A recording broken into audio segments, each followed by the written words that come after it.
चलिए, तो एक चीज़ जो बहुत ज़रूरी है ध्यान रखनी, वो हमें ये तो समझ में आ गया कि कोई भी लीनियर इक्वेशन हो, कोई भी समीकरण हो, उसमें हमें x और y का मान निकालना रहता है, पॉइंट नंबर 1।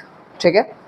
अब जहाँ जहाँ आपने सवाल पढ़ा उसमें पहला काम आपने ये किया कि एक इक्वेशन बना ली, एक समीकरण बना लिया आपने।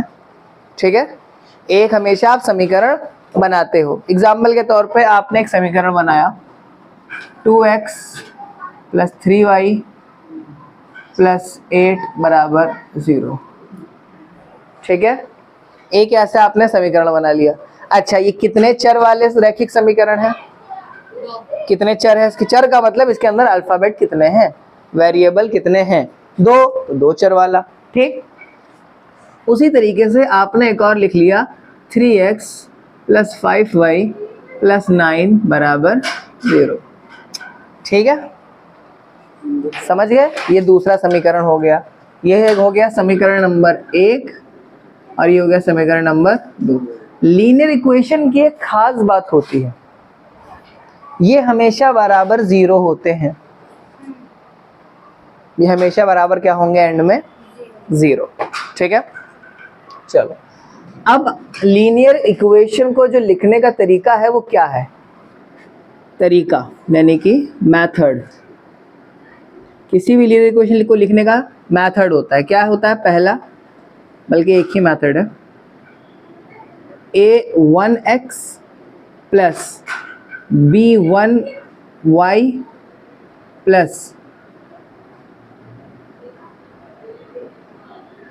c1 = 0।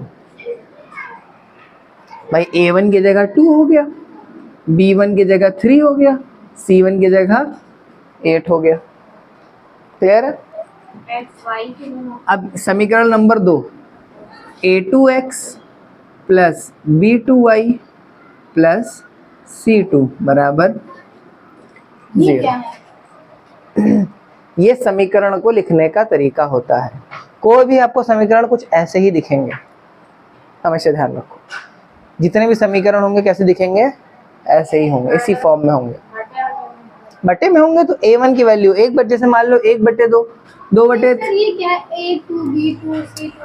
a1 की वैल्यू यहाँ क्या हो गई? 2/3। b1 की वैल्यू क्या हो गई? 3। c1 की वैल्यू हो गई 8। a2 की वैल्यू हो गई 3। b2 की वैल्यू हो गई 5 और c2 की वैल्यू हो गई 2। 9। हाँ सॉरी 9। ठीक है, समझ गए ये बात? क्या बिना ग्राफ को बनाए हम ये पता कर सकते हैं कि ये ग्राफ एक दूसरे को काटेगा कि नहीं काटेगा? क्या बिना ग्राफ बनाए हम ये पता कर सकते हैं कि ये दोनों पॉइंट्स कहाँ मिलेंगे? या बिना ग्राफ बनाए हम ये पता कर सकते हैं कि इसके कितने सॉल्यूशन होंगे? बिना ग्राफ बनाए कैसे? बिना ग्राफ बनाए कैसे? एक्स और वाई का मान निकाल करके आप ग्राफ में रखते ही तो हो, तभी तो पॉइंट्स रखते जाते हो। बॉक्स होता है, जब उसमें एक और दूसरे बॉक्स में सेम वो होगा, सेम होगा संख्या, तो वही मतलब काटेंगे। ऐसे नहीं होता। जैसे एक बॉक्स में 2 है x और 3 है y, तो दूसरे वाले बॉक्स में भी 2 है x और 3 है y, तो मतलब इसको काट नहीं, ऐसे नहीं होता है। हमारे पास 3 कंडीशन है, वो तीनों कंडीशन समझ लो, वही 3 इंपॉर्टेंट है। ठीक है, ग्राफ के लिहाज से। ठीक है, पहली कंडीशन, अब इसको मैं इंग्लिश में समझाऊं कि हिंदी में समझाऊं? हिंदी में समझाएं। हिंदी इंग्लिश दोनों में समझा देते हैं। ठीक है, थोड़ा आसान हो जाएगा। ये मेरे साथ लिख लो। ठीक है, condition number, condition for graph. Graph के लिए क्या कंडीशन है? Condition number 1, a1/a2 = b1/b2 = c1/c2। Condition number 2, a1/a2 = b1/b2 is not equal to c1/c2। Condition number 3, A1 upon A2 is not equal to B1 upon B2। अब ये A1 A2 ये सब ये वाले हैं,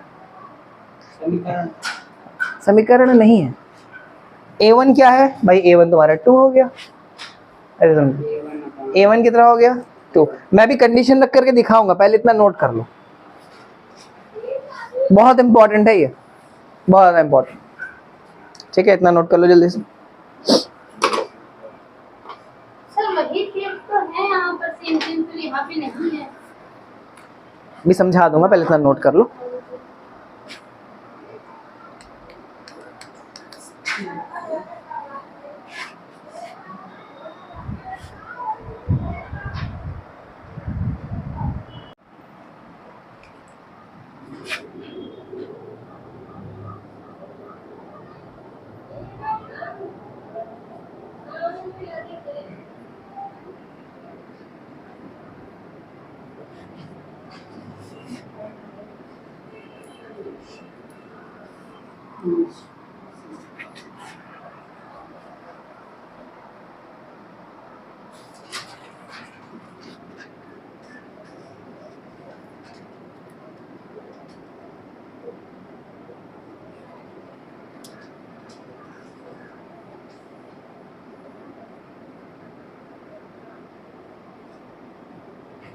ठीक है,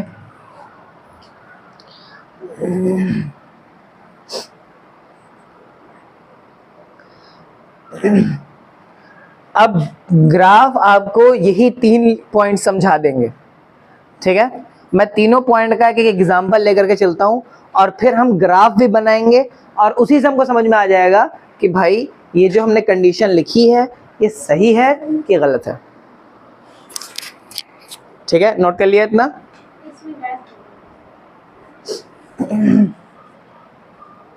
इतना नोट कर लिया, ऊपर वाला नोट कर लिया। चलो ये नोट नहीं, ये नहीं नोट किया ये। चलो अभी इसमें देख लेना, A1 अपॉन A2 तो पता है ना क्या है। चलो अब देख लो,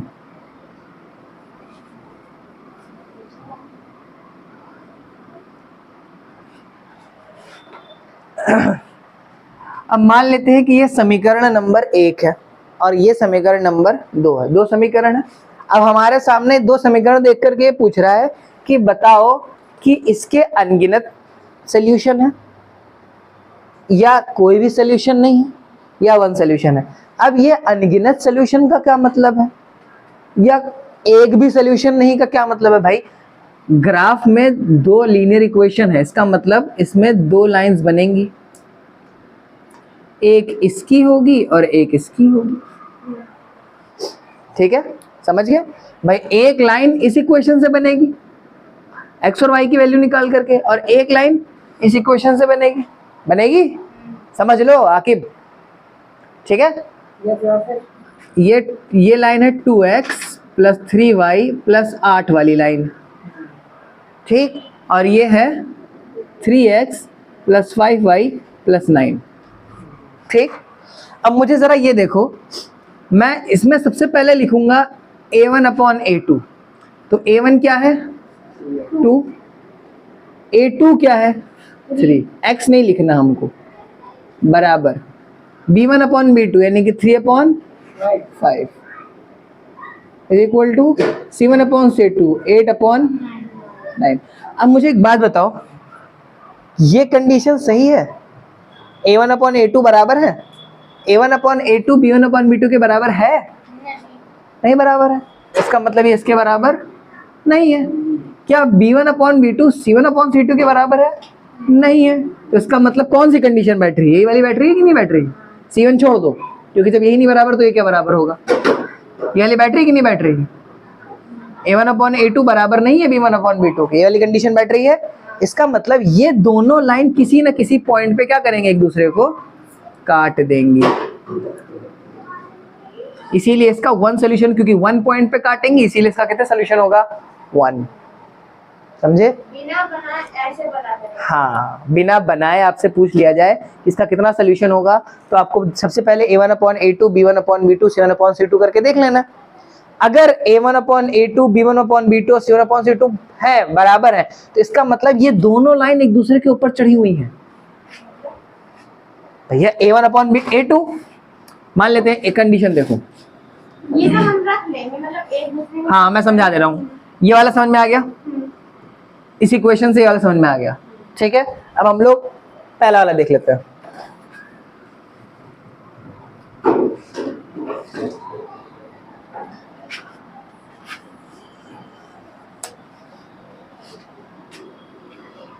दूसरी हमको लीनियर इक्वेशन दी गई,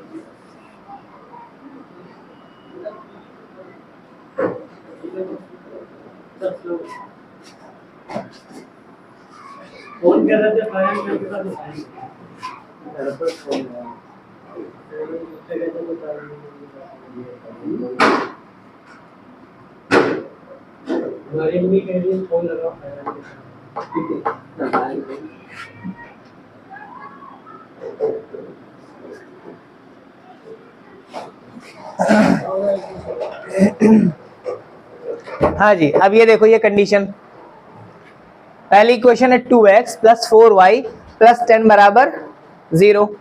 दूसरी कंडीशन है 4x + 8y + 20 बराबर 0। से बराबर अब मुझे एक बात बताओ कि क्या a1/a2 b1/b2 c1/c2 बराबर है? कर सकते हैं, करें। हाँ, अब देखो दिमाग ये लगाओ भाई, अगर मैं चाहता तो डायरेक्ट लिख देता 2x + 4y + 10 बराबर 0, ठीक है, बराबर करने के लिए, लेकिन मैंने क्यों बढ़ा करके लिखा, तुम्हें समझाने के लिए। भाई अगर मैं इस पूरी इक्वेशन को 2 से भाग कर दूं, 2 से गुणा करूं, इसको 2 से गुणा कर दूं या इसको 2 से भाग कर दूं, बात तो एक ही पड़ेगी, ठीक है। तो ये क्या बन जाएगा, या इसी को गुणा ही कर लेते हैं, पहले वाले को 2 से गुणा कर लेते हैं, बराबर हो जाएंगे ना। तो पहली इक्वेशन क्या हो जाएगी, 4x + 8y + 20 बराबर 0। ये इक्वेशन नंबर 3 आ जाएगी, लेकिन उससे कोई मतलब है नहीं, पहली इक्वेशन खत्म हो गई, ठीक है, 2 और 3। अब मुझे बताओ a1/a1 क्या हो जाएगा इसके लिए, 4। हाँ, तो ये फटा लग जाएगा ना। ये फर्स्ट आ गया। अब देखो a1/a2 क्या हो जाएगा आपका, 4/4, ठीक। b1/b2 क्या हो जाएगा, 8/8 8/8, एंड c1/c2 क्या हो जाएगा, 20 20/20। बेटा सबको काटोगे क्या आएगा, 1 आएगा, 1 आएगा। इसका मतलब जब इसके ग्राफ बनेंगे तो इसमें सब में मैं कोई भी वैल्यू रखूंगा, दोनों में बराबर ही आएंगी। भाई मान लेते हैं मैंने इसके पॉइंट्स निकाले x और y, x की वैल्यू 2 रखी मान लेते हैं, और y की आ गई 3। इसमें भी तो जब मैं x की वैल्यू 2 रखूंगा तो इसकी भी तो y की वैल्यू 3 आ जाएगी, क्योंकि दोनों सेम इक्वेशन है। समझ में आई ये बात कि नहीं समझ में आई? भाई इसके लिए मैंने एक लाइन बनाई ऐसे, ठीक, x की वैल्यू 2 y की वैल्यू 3 रख करके, भाई x की वैल्यू 2 रखी, y की वैल्यू 3 निकल आई। जब मैं यही दूसरी वाली लाइन के लिए बनाऊंगा तो ये भी तो सेम ही पॉइंट पे चलेगी, क्योंकि दोनों की वैल्यू सेम है। तो दोनों पॉइंट, आप दोनों लाइन आपस में एक दूसरे पे टच नहीं हो जाएंगी, एक दूसरे के ऊपर ओवरलैप करेंगे कि नहीं करेंगी। इसीलिए कहा जाता है इसके कितने सोल्यूशन हो सकते हैं, इनफाइनाइट, अनंत सोल्यूशन हो सकते हैं इसके। क्यों? क्योंकि हमें नहीं पता ना कितने पॉइंट्स पे टच करते हुए जा रही है। जब एक जैसे एग्जाम्पल के तौर पे इनफाइनाइट सॉल्यूशन के लिए ये इस इक्वेशन के लिए लाइन, ठीक है, ये इस इक्वेशन के लिए लाइन है, ठीक, और ये इस इक्वेशन के लिए लाइन है। तो जब दोनों इक्वेशन ही सेम है तो दोनों का एक्स वाई भी तो सेम आएगा। जब दोनों का एक्स वाई सेम आएगा इसका मतलब दोनों के पॉइंट सेम आएंगे, दोनों के पॉइंट सेम आएंगे इसका मतलब दोनों एक ही पाथ पे चलेंगे। जब दोनों एक ही पाथ पे चलेंगे तो हमें पता कैसे चलेगा कितने पॉइंट पे टच कर रहा है। भाई अब मुझे बताओ ये दोनों मार्कर कितने पॉइंट पे टच कर रहे हैं, नहीं बता सकते ना, क्यों? क्योंकि ये एक दूसरे के ओवरलैप कर रहे हैं ना। भाई मैंने दोनों हाथों को रखा, अब मैं कहूँ कि बताओ मेरे कितने सेल्स टच कर रहे हैं आपस में एक दूसरे से, नहीं बता सकते, नहीं बता सकते। इसीलिए कहा गया है क्या, इनफाइनाइट सॉल्यूशन। अगर a1/a2 b1/b2 c1/c2 के बराबर है तो ये पहले में आ जाएगा ना। तीसरे वाले, अब दूसरा वाला देख लेते हैं, ठीक है, पहला समझ में आ गया अच्छे से, हाँ, दूसरा वाला भी समझा दूं, फिर तीसरा वाला भी एक दोबारा समझा करके तब दूंगा मैं, क्वेश्चंस आपको पहचानना होगा, ठीक है। पहले समझ में आ गया इनफाइनाइट सोल्यूशन कैसे हुआ? इनफाइनाइट सोल्यूशन ऐसे हुआ, मैंने इक्वेशन ली a1/a2, ये a1 ये हो जाएगा 4, b1 हो जाएगा, a1 हो जाएगा 4, a2 हो जाएगा 4, b1 हो जाएगा 8, b2 भी हो जाएगा 8। ये दो हमने समीकरण ले लिए थे, ठीक है। फिर हमने चेक किया कि क्या a1/a2, b1/b2, c1/c2 बराबर है। अगर बराबर है तो इनफाइनाइट सोल्यूशन, बराबर नहीं तो अगले वाले में देख लेते हैं, ठीक है। अब मैं समीकरण बदल लेता हूँ।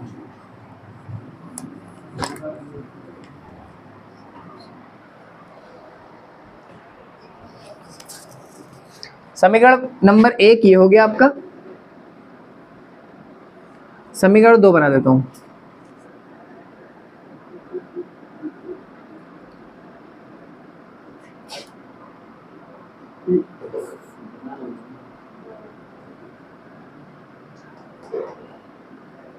ये हो गया समीकरण नंबर 2, ठीक।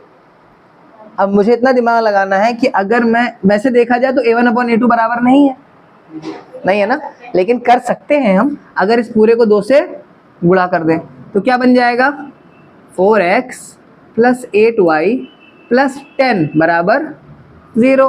समीकरण नंबर 2 में आ जाएगा ये। 3। अब मुझे एक बात बताओ, ये समीकरण खत्म, अब इसको भूल जाओ, ये 2 में आएगा भाई, ठीक है। ये आखिरी वाला नहीं बन रहा है। अब मुझे चेक कर देखो, a1 a2 बराबर है, a1/a2 क्या हो जाएगा 4/4, b1/b2 8/8 एंड c1/c2 क्या ये बराबर है? इसका मतलब कौन सी कंडीशन है? सेकंड वाली।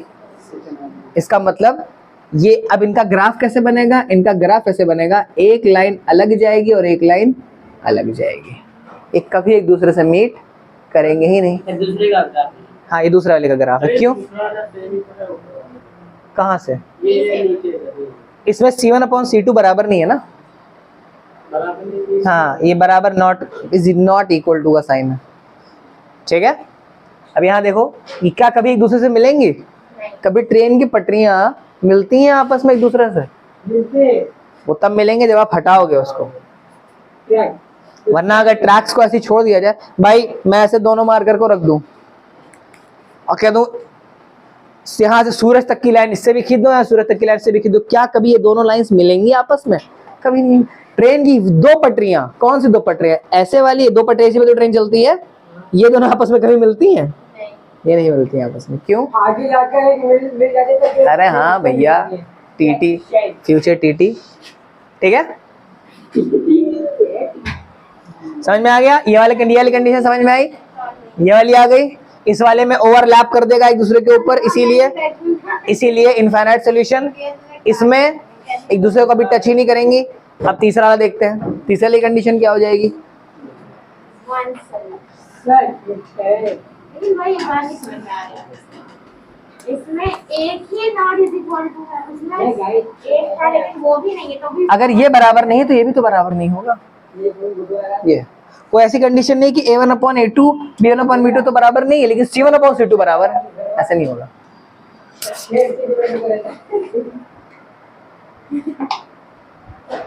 चलो अगला देखते हैं, अगली कंडीशन क्या है?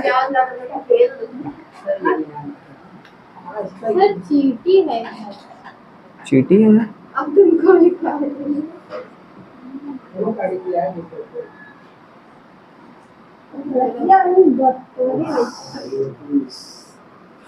ये हो गई क्वेश्चन नंबर 2। अब अगर मैं गुणा भी कर दूं तब भी सेम नहीं होगा, भाग कर दूं तब भी ये दोनों इक्वेशंस कभी सेम नहीं होंगी। तो इसलिए क्या हो जाएगा, a1/a2 is not equal to b1/b2। क्या है a1/a2? 4/5। क्या ये बराबर है 8/10 के? कोई बराबर नहीं है, ठीक। तो अब इसके लिए ग्राफ क्या बनेगा? इसके लिए ग्राफ बनेगा एक लाइन कुछ ऐसी जाएगी और दूसरी लाइन ऐसे जाएगी, तो एक पॉइंट में कट कर रही है कि नहीं कट कर रही है? जिस पॉइंट पे कट कर रही है उसी को हम क्या देते हैं? One solution. क्लियर है? स्प्राइट है? स्प्राइट क्लियर है? तुमने ऐड नहीं देखा क्या स्प्राइट वाला? स्प्राइट का एक ऐड आता था, स्प्राइट क्लियर है। आज स्प्राइट पे लिखा, बॉटल पे लिखा हुआ रहता था क्लियर है। स्प्राइट जैसे ऐड आता नहीं है? AI क्या अरे वो रखो। हाँ देखो, AI आर्टिफिशियल इंटेलिजेंस। इसमें क्या इसमें क्या होता है? तो फुर्सत से बैठना तब समझाएंगे AI क्या होता है। AI की ICI ठीक है, और लेके IC करना चल रहा है, बंद हो गया। टाइम बचेगा। देखो माना एक सवाल ये था, सिंपल सा क्वेश्चन कह रहा है, रोमिला एक स्टेशनरी की दुकान में गई और 9 रुपए में 2 पेंसिल तथा 3 रबर खरीदे। ठीक है, उसकी सहेली सोनम ने 18 रुपए में 4 पेंसिल और 6 रबर खरीदे। तो सबसे पहले कंडीशन नंबर 1 हम ये लिख देंगे, माना एक पेंसिल बराबर x और एक रबर बराबर y। इधर देख लो, यस सर जब समझाया करें तब इधर देखा करो। ठीक है, तो इक्वेशन बन जाएगी 2x प्लस 3y बराबर 9। सेकंड इक्वेशन बनेगी 4x प्लस 6y बराबर 18। ठीक है, इक्वेशन बन गई। अब इक्वेशन बन गई, अब आपको ये पता करना है कि भैया इनफाइनाइट सॉल्यूशन है, नो सॉल्यूशन है कि वन सॉल्यूशन है। ठीक है, तो सबसे पहले हम ये देखेंगे, हमेशा चेक करने का एक तरीका देखो, क्या समीकरण एक समीकरण का दुगना है?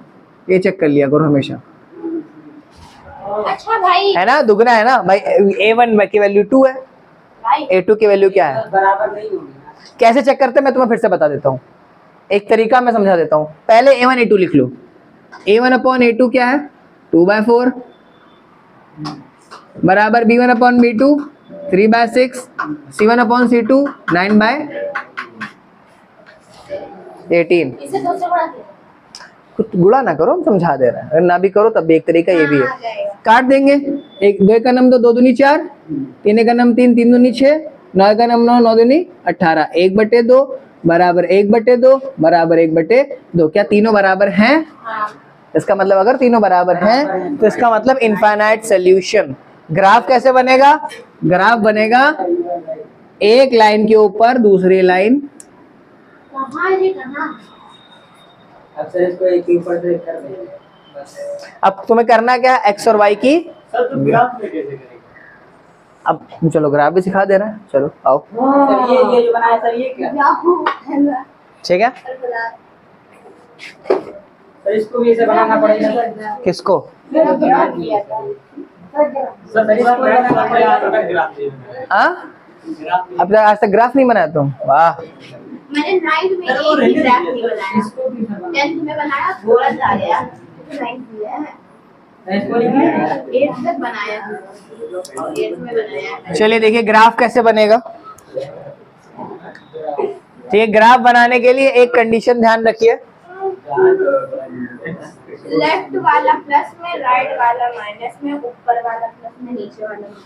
ठीक है, पहला काम आपको ये करना है, चलो जी। ग्राफ बनाने के लिए हमेशा ध्यान रखिए, कोशिश ये करिए कि जो दोनों डब्बे आप बनाएं, हर समीकरण का एक पहले डब्बा बन जाएगा 3-3 पॉइंट्स का, मिनिमम 3 पॉइंट्स होने जरूरी है। ठीक है, 3 पॉइंट्स, यानी कि सबसे पहले हम समीकरण 1 लिखेंगे। तरीका जैसा मैं लिख रहा हूँ आपको वैसे ही फॉलो करना है, वरना फिर प्रॉब्लम ये हो जाएगी, कंफ्यूज हो जाओगे आप लोग। जब समझ में आने लगे तो अपने मेथड्स खुद बना लेना, कोई दिक्कत नहीं है।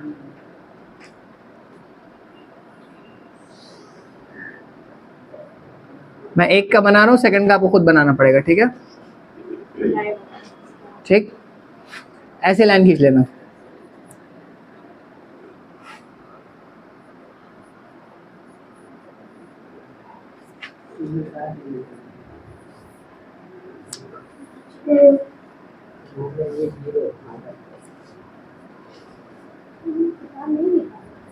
ठीक है, अब मान लेते हैं x की वैल्यू 0। ठीक, तो क्या हो जाएगा, 2 मल्टीप्लाई बाय 0 प्लस 3y। इसे नहीं माने सर जीरो। सर जीरो कुछ भी नंबर मान लो, ऐसा नंबर मानो कि एक रेशनल नंबर ना आए, बटे में कभी ना आए, ऐसा नंबर मानो। हाँ, तो क्या हो जाएगा, 2 0 से मल्टीप्लाई करके कितना हो गया, 0। तो ये हो गया 3y बराबर 9, गुणे में उधर जा करके 3 त्रिक का 9, y की वैल्यू कितनी आ गई? तो जब x हमने 0 रखा तो y कितना आ गया? 0 ही हो जाएगा। अभी निकला है 3, हमें पता था तुम ही बोलोगे इसलिए हमने 0 लिखा था। अच्छा शाहरुख, हम अगर यहाँ पे लिख देते बीजेपी तो कहता हाँ बीजेपी आंसर आएगा। ठीक है, सर राउंड 12 में कहता नहीं कि सर मेरा तो 1 प्लेट बिरयानी और 4 हाथ थोड़ी सी बूंदी वाला रायता आया है। कोई नंबर सब लेके कर। हाँ, आप दूसरा नंबर लेकर के करते हैं, ठीक है, दूसरा नंबर लेकर के करते हैं। 1 लेकर के करें? इसको ले जी वाला उतार लेता है। 1 लेकर गएंगे तो आपका आएगा 0 वाला उठ गया उतार लेता। नहीं आएगा, नहीं आएगा। नंबर सोचिए, बटे में आएगा। माइनस का मन करेगा। नंबर सोचिए, दूसरा नंबर आप क्या ले सकते हैं? 3 ले लेता हूँ, माइनस का मन, ठीक है, 3 ले लेते हैं। नहीं आएगा, आपको लेना पड़ेगा 2 माइनस का 1। 3 ले लेंगे, आ जाएगा, ठीक है। 3 लेकर के कैसे आएगा समझा देता हूँ, देखो हमने x के लिए 3 ले ली, पहन लेते हैं एक बार। तो ये हो गया 2 × 3 प्लस का 3y बराबर 0 आएगा भाई, किधर है 0 आएगा। 3 दूना प्लस का 3y बराबर 9, आएगा 3y बराबर 9 - 6, 3y बराबर 3, तो y बराबर 3/3, तो y बराबर 0। अरे भाई तो वही के लेके आया भाई। 3 एकन्नम 3, 3 एकन्नम 3, y की वैल्यू कितनी आ गई? 1, ठीक है, समझ गए? सॉल्यूशन आपको जो लगता है ठीक है, बट एक बार जरूर कोशिश कर लीजिए करने की, ठीक है। चलिए तीसरा निकाल के बताइए कौन सा नंबर आ सकता है? ले हम यहाँ पे ले लेंगे चलना। हाँ,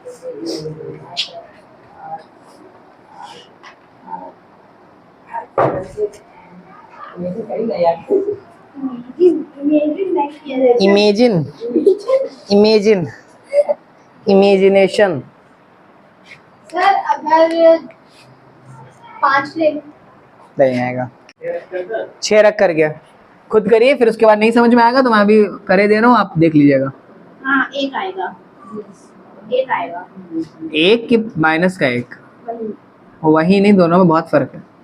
हाँ 12 मैक्स हो गया, 3 बचा माइनस का 3 और 3 से 1 कर लिया, माइनस का 1, माइनस का 1।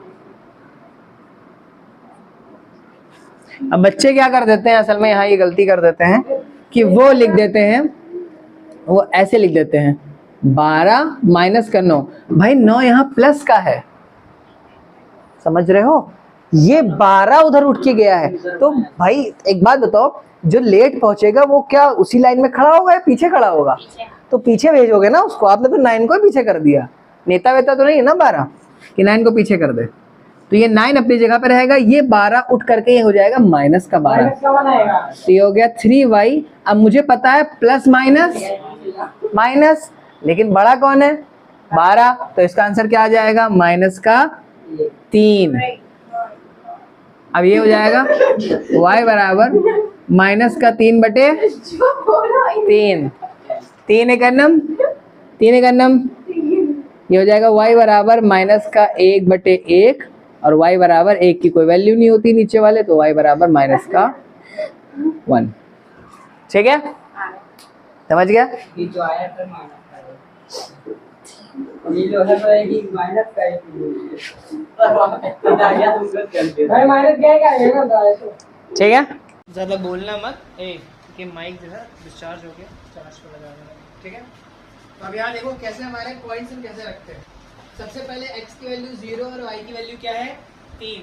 x की वैल्यू 0 कहाँ होती है? हमेशा देखो, ध्यान रखो, 0 हमेशा सेंटर में होती है, ठीक है, सेंटर में, और y की वैल्यू 3 कहाँ पर होगी?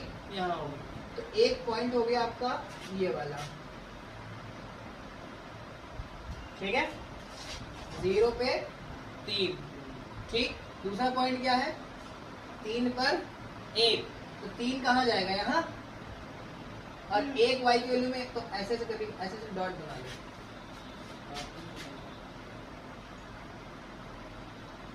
यहाँ आएगा, x पे 3 और y पे 1, यहाँ तक समझ में आया। अब 6 और माइनस का 1, तो 6 कहाँ है, x की वैल्यू 6 और माइनस का 1 कहाँ है, नीचे। इसका मतलब ये माइनस का इधर जाएगा और ये इधर जाएगा। ये 3 पॉइंट मिल गए, समझ गए। अब ये 3 पॉइंट का हम मिला करके एक लाइन खींचेंगे।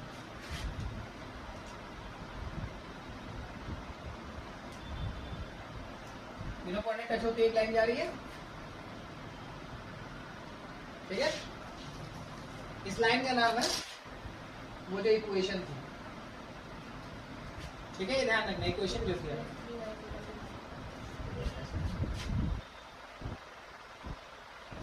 अब सेकेंड हम पॉइंट निकालते हैं। सेकेंड पॉइंट क्या था, 9 और माइनस का 3। 9 कहाँ है और माइनस का 3 कहाँ है,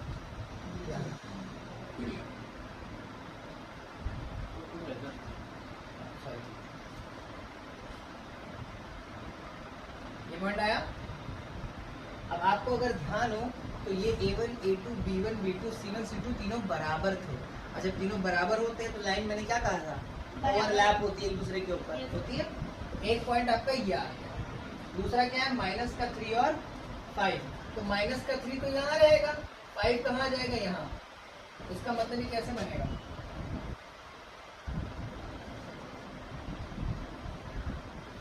ठीक है। अब अगला क्या है, माइनस का 6 और 7। माइनस का 3 में 5 आया था, कंफर्म हो, चेक करिए था। माइनस का 3 में 5 आ रहा था। चलो तीसरा क्या है, माइनस का 6 रखने पे कितना, 7, ठीक है। माइनस का 6 रखने पर, अरे x की वैल्यू माइनस का 3, y की वैल्यू 5, हमने दोनों में x में रख दिया। y की वैल्यू 5, x की वैल्यू माइनस का 3 और y की वैल्यू, ये क्या सर, आपने दोनों ही एक्स रख दिया। x की वैल्यू माइनस का 3 यानी कि यहाँ आएगी, हाँ, और y की वैल्यू 5 कहाँ आएगी, यहाँ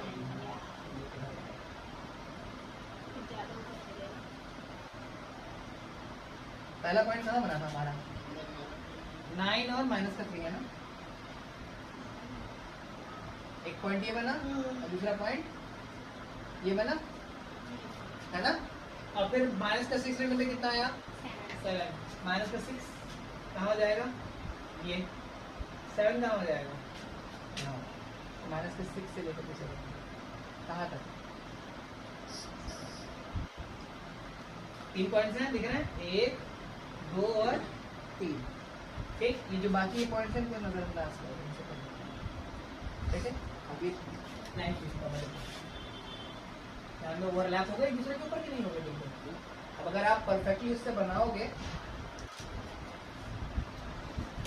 हो गए दोनों एक दूसरे के ऊपर ओवरलैप, इसका मतलब इसके कितने सोल्यूशन हो सकते हैं, अनंत, इनफाइनाइट, मेनी सोल्यूशंस हो सकते हैं। मैनी सॉल्यूशंस, कई सारे सॉल्यूशन इनफाइनाइट। समझ में आ गया ना, ग्राफ कैसे बनेगा, क्लियर है बिल्कुल। बस ये प्लस माइनस है थोड़ा सा, प्लस माइनस में थोड़ा बहुत कुछ नहीं, हमेशा कोऑर्डिनेट्स रख लो, ठीक। और लिख लिया, जैसे मैंने पॉइंट यहाँ बनाया तो मैंने लिखा नहीं, आप लोग लिख लिया करो। 9 और माइनस का 3, ये पॉइंट ऐसे गोला बना करके ये नंबर लिख लेना है। हाँ, ये जो चारों बनाए आपने एक्स वाई दिखाना है, हाँ, ये हमेशा ध्यान रखो। ये होता है x, ये होता है x डैश, ये होता है y, ये होता है y डैश। x की वैल्यू हमेशा देखो यहाँ से 1 1 1 1, सारे 1 एक ही तरह से शुरू होते हैं, सेंटर से सारे टलते हैं। कुछ लोग क्या करते हैं, यहाँ से 1 लिखना शुरू करते हैं, नहीं, 0 के पास से आप लिखोगे, सेंटर है ना 1, सब 0 के पास से 1 आएंगे, फिर इधर का प्लस, इधर का माइनस, इधर का प्लस, इधर का डैश लगाने से माइनस रहेगा, डैश में समान x x डैश y, ये ठीक है, क्लियर है। ये लेफ्ट वाला तो राइट वाला, तुम खड़े हो, हाँ, अब ये दाहिने साइड तुम्हारा x, बाएं साइड x डैश माइनस, तुम्हारा सर y, तुम्हारा पैर y डैश, ये सही है।